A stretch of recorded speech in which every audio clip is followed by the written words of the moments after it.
بسم اللہ الرحمن الرحیم۔ سامعین اکرامی، السلام علیکم ورحمۃ اللہ وبرکاتہ۔ امید واسق ہے کہ آپ خیر عافیت ہوں گے۔ اللہ تبارک و تعالیٰ آپ کو اپنے حفظ و امان میں رکھے، آپ کو شاد و آباد رکھے۔ میرے محترم سامعین، آج آپ کی خدمت میں اسماء اعظم میں سے ایک اسم اعظم اللہ اکبر کا وظیفہ پیش کرنے کی سعادت حاصل کر رہے ہیں۔ اللہ تبارک و تعالیٰ کے پیارے پیارے نام، جن ناموں میں سے ایک اسم اعظم ہے اللہ اکبر، اس کا وظیفہ انتہائی برکتوں والا، انتہائی رحمتوں والا وظیفہ ہے۔ اگر ہم اسماء اعظم کے بارے میں بات کریں تو اسماء اعظم جو کہ انتہائی برکتوں والے ہیں، انتہائی رحمتوں والے ہیں، ان کی فضیلت، ان کی سعادت اسی کو نصیب ہوتی ہے جو اس کی کوشش کرتا ہے۔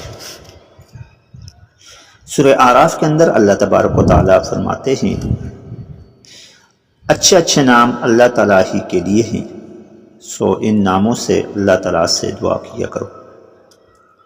بے شک اس میں کوئی شک نہیں ہے کہ اللہ تعالیٰ کے نام بہت اچھے ہیں۔ ہر نام تعریف سے بھرا پڑا ہے۔ خود قرآن کریم فرقان حمید میں جا بجا اللہ کے نام ذکر ہیں۔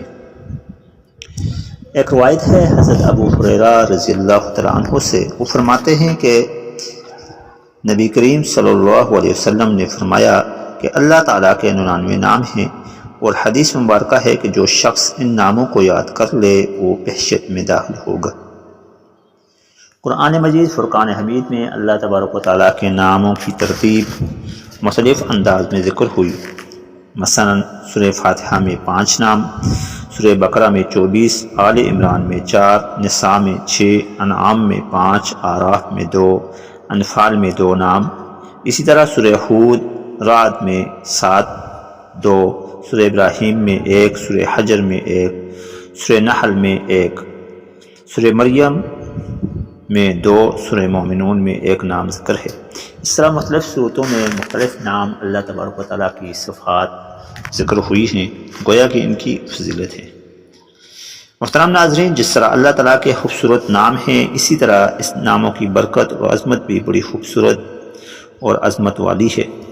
ساتھ ان ناموں میں ایک خاص تاثیر بھی موجود ہے جو صرف پڑھنے والے کو ہی معلوم ہوتی ہے۔ ان ناموں میں جو مٹھاس ہے وہ جو صرف دل ہی محسوس کر سکتا ہے۔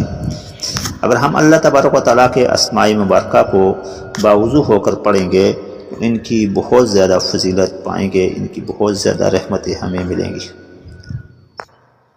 ناظرین گرامی، آج جو ہم نام آپ کے سامنے پیش کر رہے ہیں، اکبر یعنی جو سب سے بڑا ہے، کبیر بڑے کو کہتے ہیں، اکبر اس میں تفصیل کا صیغہ ہے، یعنی سب سے بڑا۔ ناظرین گرامی، اس نام کی تاثیر بھی اپنی جگہ پر موجود ہے۔ اس نام سے بڑے بڑے مشکلات اور مشکل والے کام آسان ہوئے۔ اسماء اعظم کی ترتیب کے لحاظ سے یہ اسم اعظم تمام ناموں کو خاص ہے، یعنی تمام ناموں کو ملا ہوا ہے۔ ناظرین گرامی، یہ ایک مجرب وظیفہ آج ہم آپ کی خدمت میں پیش کر رہے ہیں، اللہ اکبر کا۔ اس وظیفے کو آپ اگر بالترتیب پہلے دن سے 41ویں دن تک پڑھیں گے ترتیب کے ساتھ، تو انشاءاللہ عز و جل اس نام کی برکت سے، اس وظیفے کی برکت سے آپ کا کوئی بھی مشکل کام ہو وہ آسان ہو جائے گا۔ ہمارے بہت سے ناظرین نے اس وظیفے کو آزمایا، بہت سے سامعین نے، قارئین نے اس وظیفے کو آزمایا اور اس کی برکتوں سے، اس کی رحمتوں سے فائدہ اٹھایا۔ اسم اعظم یعنی اللہ اکبر کو آپ نے پڑھنا ہے پہلے دن 1000 بار، 1000 ٹائم پہلے دن پڑھنا ہے۔ دوسرے دن آپ نے 2000 بار پڑھنا ہے، یعنی 2000 ٹائم۔ تیسرے دن آپ نے 3000 بار پڑھنا ہے، یعنی 3000 ٹائم۔ چوتھے دن آپ نے 4000 بار پڑھنا ہے، یعنی 4000 ٹائم۔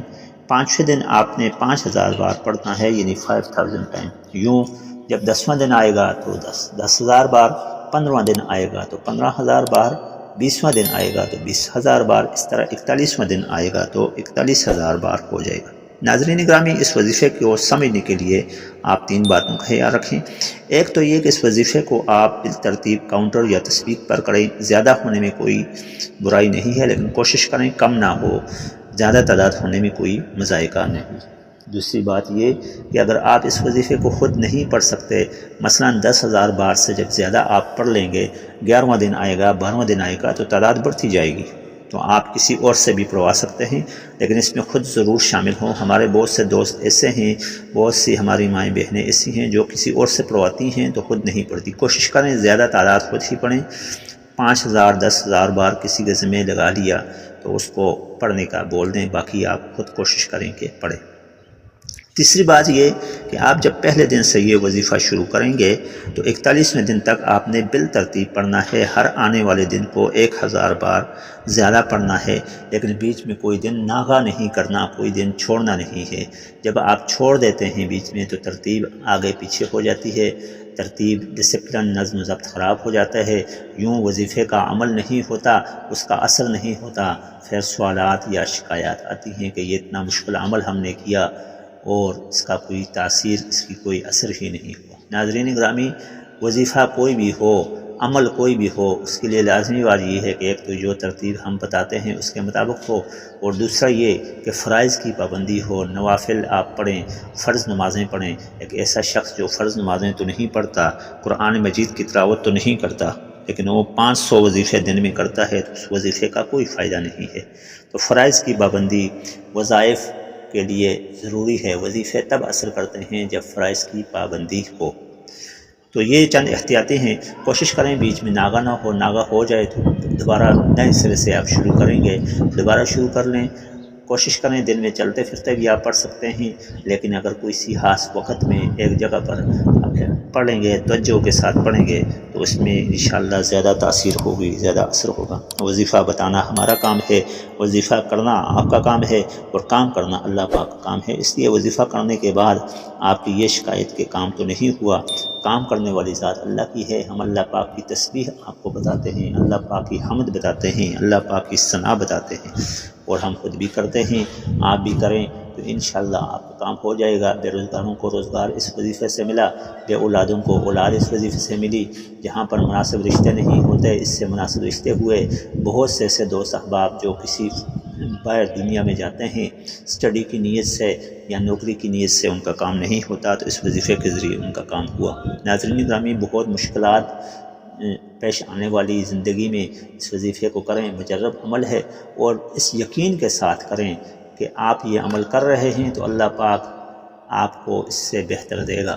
تو اللہ پاک سے ہونے کا یقین، مخلوق سے کچھ نہ ہونے کا یقین ہمارے ذہن میں، ہمارے مائنڈ میں ہوگا تو تب جا کر ہمارا کام ہوگا۔ اللہ تبارک و تعالیٰ آپ کا، ہمارا، ہم سب کا حامی و ناصر ہو۔ حاضر ہوں گے کل ایک نئے وظیفے کے ساتھ۔ السلام علیکم ورحمۃ اللہ وبرکاتہ۔